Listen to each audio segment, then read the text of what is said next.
Okay. Will the machines rule the world? Are you worried about, round the table, are you worried about the autonomous drones, about artificial intelligence, about anything to do with the machines taking over the world, or is it just some old angst that goes back to the Luddites and not worried about the machines taking our jobs? I wouldn't say I'm worried that it keeps me up at night, but I do believe that at some point we will develop an artificial intelligence that will be smarter than us, and so unless we prepare them as we're developing them, there ultimately could be problems. I don't worry about artificial intelligence on its own. I worry about artificial intelligence plus some other somatic capabilities, like artificial intelligence plus replication. That worries me. Drones don't worry me, but drones plus capability to repair and replicate. But we don't have that ability at the moment, but it might be coming. Okay, well, I'm worried about, not terribly, but I am worried about drones. I'm worried about weaponized autonomous drones that could blow up cars and kill people. Although I accept that actually does happen when you've got guys in Arizona piloting them at the moment. Pilotless, driverless cars. I mean, that could be good, could be bad. I mean, so there's the reality, which is here, or just about here, which is concerning, and I don't know how you build in fail-safes into the machines. And then there's the future, which is also worrying, having seen loads of films. I'm not worried about it. I'm quite excited about it. But you're an engineer. Yeah. You're going to engineer it into them. Yeah. Yeah, I mean, it's like what you were saying, actually. The thing that I would engineer out of it is replication. But I'm not worried that machines will make humans obsolete.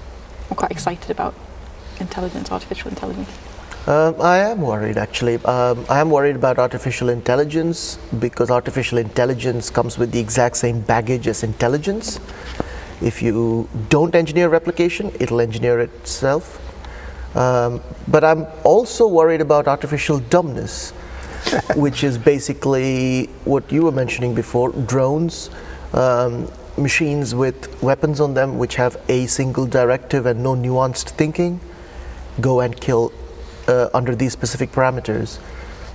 Interpretation is very important, so those kind of autonomous dumb machines are a more immediate threat than artificial intelligence, but when artificial intelligence comes around, it could potentially be very dangerous.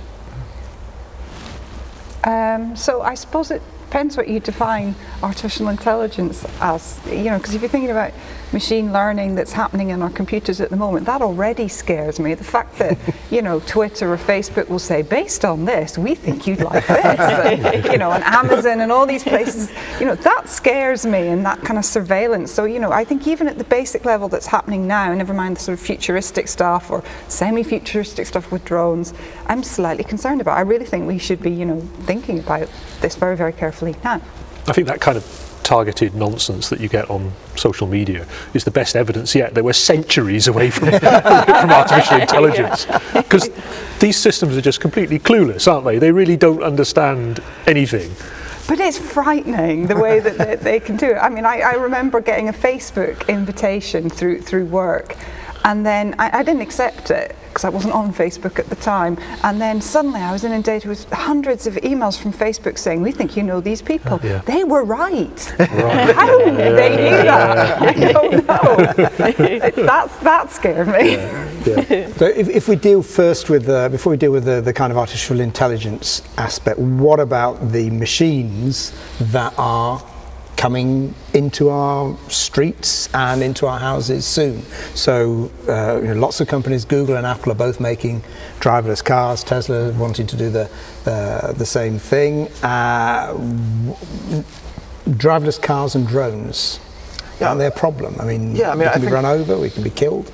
Yeah, I mean, I would say that they can be problems unless we can build in some ethics into the machines, and that's really the big question. Even for something like a driverless car, I mean, one of the things that I've seen in terms of philosophers talking about this, or ethicists talking about it, is they refer to the trolley problem, right? That the trolley problem is you have a train, and it's barreling down the tracks, and you have two people tied to the tracks. They're going to be run over. You have a lever. Do you pull the lever? And if you do that, you're going to kill one person. And it's an ethical problem. Are you utilitarian? One, of course, is better than two. Or are you sort of values-based and say, well, the train is on the thing. So a driverless car might have to make those types of decisions. Does it swerve to avoid someone knowing that it might kill some other people? So this is not just a head game. How do we teach a robot or a driverless car to have ethics, or a drone to have that type of ethics? Also, there's the element of surprise. So I remember when I learned to drive, I come from the Highlands. We don't have roundabouts and things, or we didn't at the time. So we would spend a lot of time. We would spend a lot of time driving around on these single track roads, these little wee roads. And I'm driving along, I haven't done emergency stops yet, and a great big sheep jumps out in front of me. What's the robot, what's the robot car going to do with that sheep? Because I managed it, I didn't kill the sheep, and I didn't damage the car. But it's that element of surprise. Well, when I was doing my driving test, or one of my driving lessons, there were some pigeons or something, and I slowed down. I did an emergency stop, and my driving instructor said, you would fail if you did that, because you're not supposed to care. If it's not a human being, you just carry on.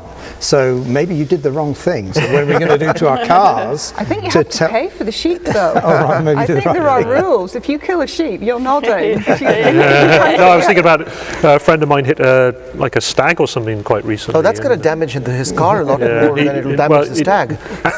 Yes, exactly. He said, no, the damage to the car was terrible, but the stag just looked at him, got up and walked off.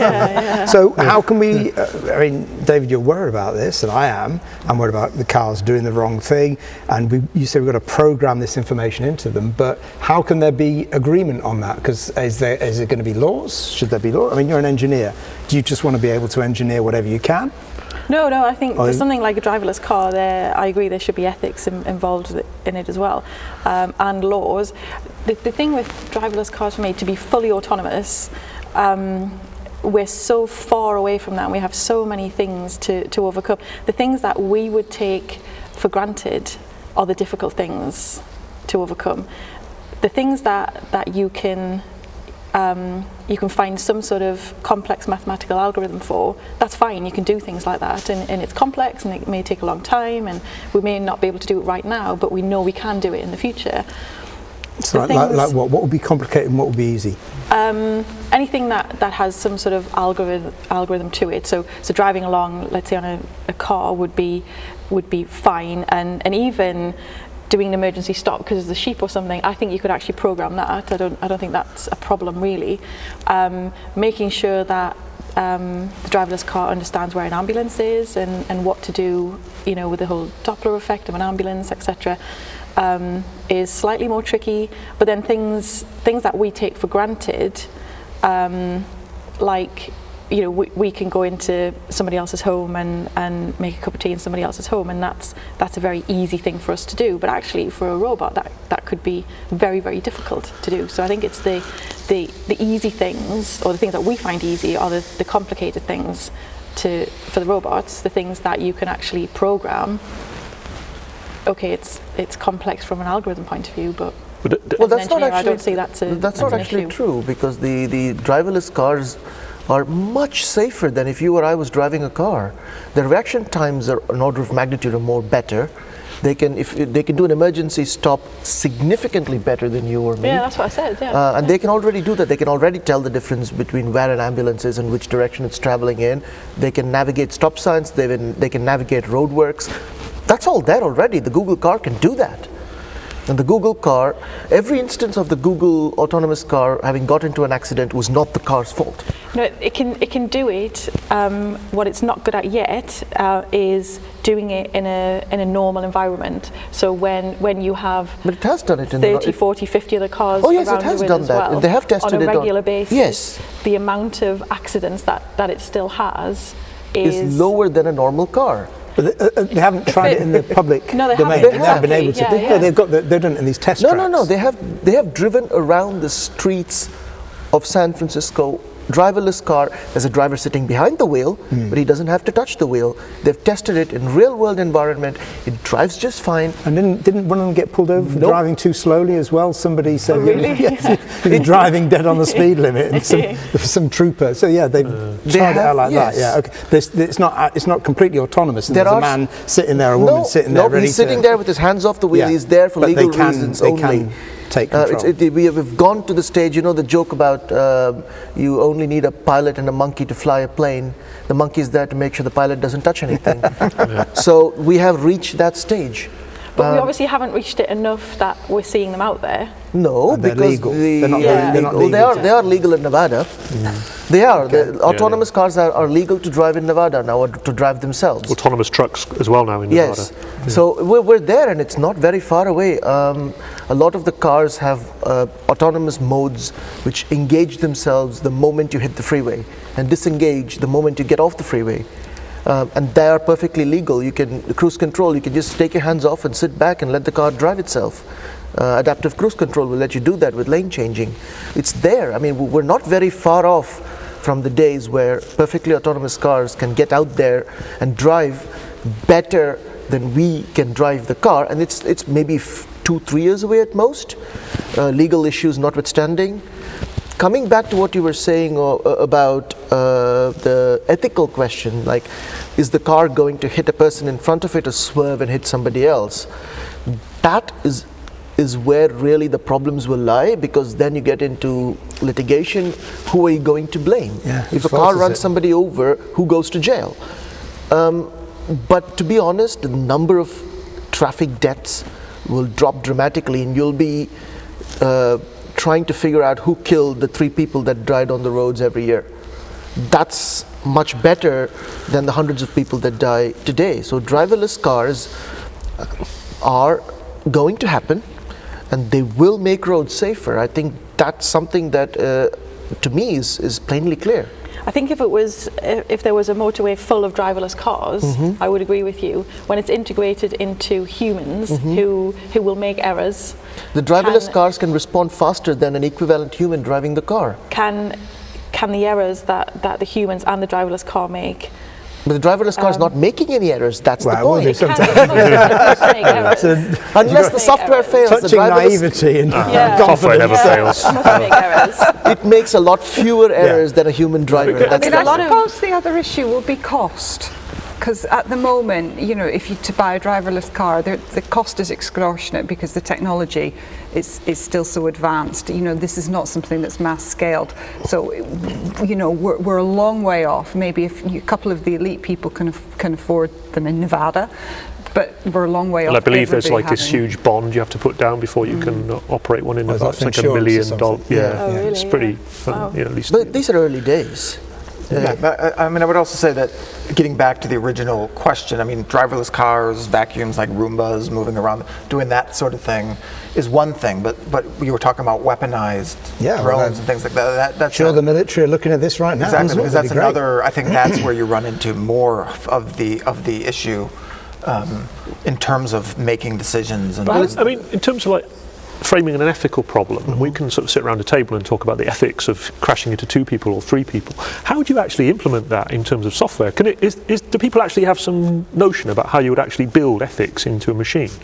Oh, that's a good question. Yeah, I don't know the answer. Because Asimov's wrote, the 3 laws of robotics, which is this staple of science fiction, it's essentially an ethical a step of ethical questions that a robot for human to protect above all to protect humans. It's very good for humans. Yeah. But it was always taken as well. It's actually nonsense because you could never actually build a sense of fairness or of correct action into a robot. A robot's just it can only crunch through algorithms. But is there a way that you could actually implement ethics? It's a really good question. I don't know. And I don't know anyone who's working on it, but I presume there must be people because working on this. if they want to have these autonomous agents, they're going to have to, stop them turning on them for a start. Yeah. But people, if the military's aim is to kill people, and that's the point of having military, and they accept that some people get killed accidentally, which we do at the moment, things go wrong, there's collateral damage, sometimes we kill people on our own side, sometimes we kill civilians. What's the difference between having a bomber doing it from high altitude, or a soldier from doing it on the ground, or from having some drone with 4 little propellers and a gun on it shooting, coming into your house, hovering about and shooting the wrong people? Well, that depends on who has the operational control. Is the what drone? if it's the animal? What if it's the that's the robot thing. that has Is the the control? drone deciding who to kill, or is the drone being told by an operator who to kill? At the end of the day, whether you like this or not, the question is, who do you blame? If there is a human that you can pin the blame on when something goes wrong, that's fine, because you have somebody to blame. If it's the robot that's making the decision and you don't have anybody to blame, that's when you really get into ethical quagmires. So what should we do? Should we not institute that, or only do it under such rigorous ethical protocols? Well, then what's how the do you solution? how do you codify those ethical protocols if there isn't a way for the robot to be intelligent enough to know who to kill and who not to kill, and not kill indiscriminately? This is exactly a parallel to what I was saying before with autonomous cars. The autonomous cars can drive better than you or me. The autonomous robot can kill better than you or me. Whatever you tell it to do, it'll do better than the human.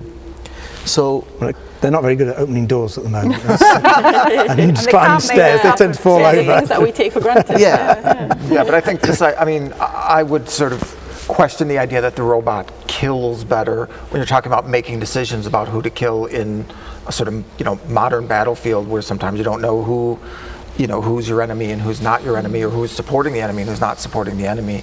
So that's a very subjective thing to say that it can do it.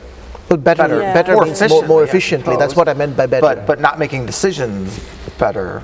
Decisions is really what is the critical thing here, because if you can say that the robot or the drone will go and kill all the bad guys and only the bad guys and do that in 10.4 seconds, I'm all for it. Well, you're the salesman. You sound like the sales pitch to the Marines, and they're going to go, yes, we're going to sign up. But then the issue... It's those awful scenarios that you see where you've got somebody holding somebody hostage, and then how would the robot deal with that? That we would know not to probably hold off, but would they go, well, Bang.